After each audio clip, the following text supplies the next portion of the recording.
Kapan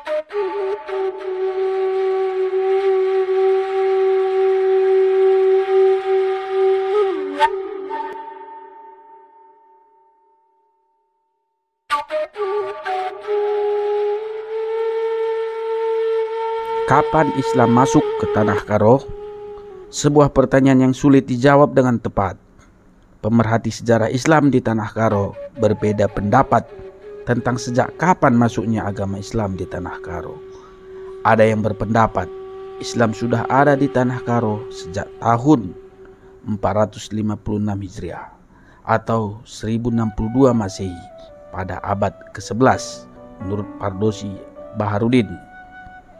Pendapat lain mengatakan Islam telah masuk ke Tanah Karo sejak abad ke-15 dan ada yang menyebutkan baru pada abad ke-19 menurut Tarigan Azhari Akmal.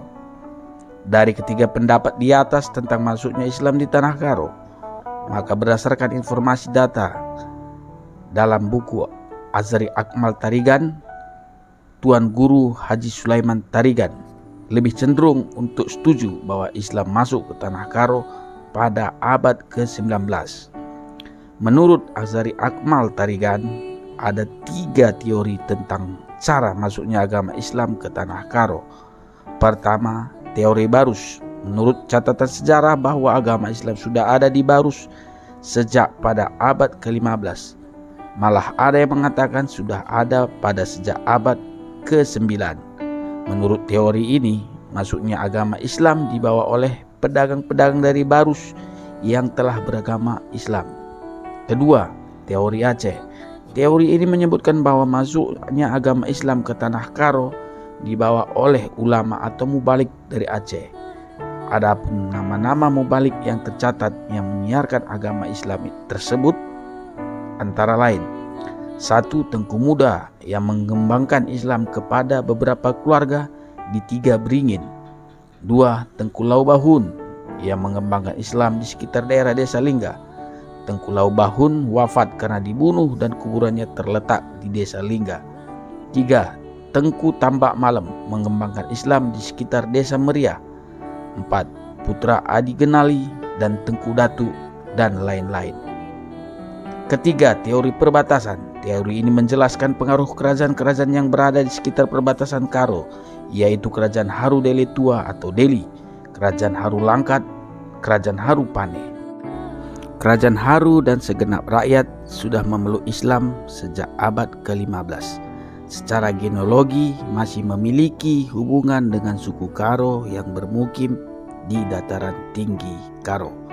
Kemungkinan jalan keluarga inilah agama Islam masuk ke Tanah Karo.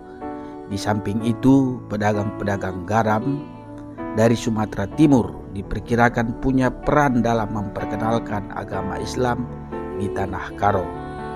Dari ketiga teori di atas, yang lebih mendekati kebenaran sesuai dengan data yang ada tentang masuknya Islam ke Tanah Karo adalah teori Aceh. B. Perkembangan Islam di Tanah Karo. Para ulama atau mubalik yang berasal dari Aceh telah memperkenalkan Islam di Tanah Karo diperkirakan pada tahun 1888 atau abad ke-19. Namun usaha mereka belumlah memperoleh hasil yang baik untuk memberikan pemahaman keislaman bagi masyarakat Karo pada saat itu. Sebaliknya, usaha ini mendapat tantangan dan penolakan sebagian besar masyarakat Karo dan berakhir dengan usaha pembunuhan. Hal inilah yang dialami oleh Tengku Lau Bahun yang mati syahid. Usaha pengembangan Islam pada tahap awal ini, para ulama Aceh mempergunakan cara-cara pengobatan dan ilmu-ilmu kebatinan. Pendekatan ini dilakukan oleh ulama atau mubalik Aceh tidak terlepas dari pengaruh kepercayaan masyarakat Karo pada saat itu yang masih menganut kepercayaan animisme yang cenderung mengarah kepada mistik. Namun usaha dan pendekatan ini terasa kurang berhasil untuk memberikan pemahaman tentang Islam sebenarnya kepada masyarakat Karo. Namun dalam dunia pengobatan tradisional atau yang disebut tabib atau dukun, masih kita jumpai mereka mengucapkan Bismillahirrahmanirrahim dan diakhiri dengan ucapan kabul berkat La ilaha illallah Walaupun tabib tersebut bukanlah beragama Islam, geliat dakwah Islam di tengah-tengah masyarakat Karo mulai terasa pada awal abad ke-20.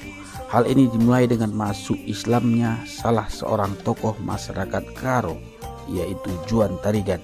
Ini terjadi diperkirakan pada tahun 1904. Pensyahadatan Juan Tarigan dilakukan oleh ulama-ulama Aceh yang sebelumnya terjadi dialog yang panjang antara Juan Tarigan dengan ulama Aceh tentang agama Islam. Selain Juan Tarigan, istri dan anak beliau pun masuk Islam pada saat itu. Tidak hanya sampai di situ, Juan Tarigan kemudian mengajak keluarga dan keturunannya mengikuti jejaknya untuk memeluk agama Islam. Pada tahun 1906, kembali lagi dilaksanakan pensyahadatan beberapa keluarga Juan Tarigan, termasuk Haji Sulaiman Tarigan.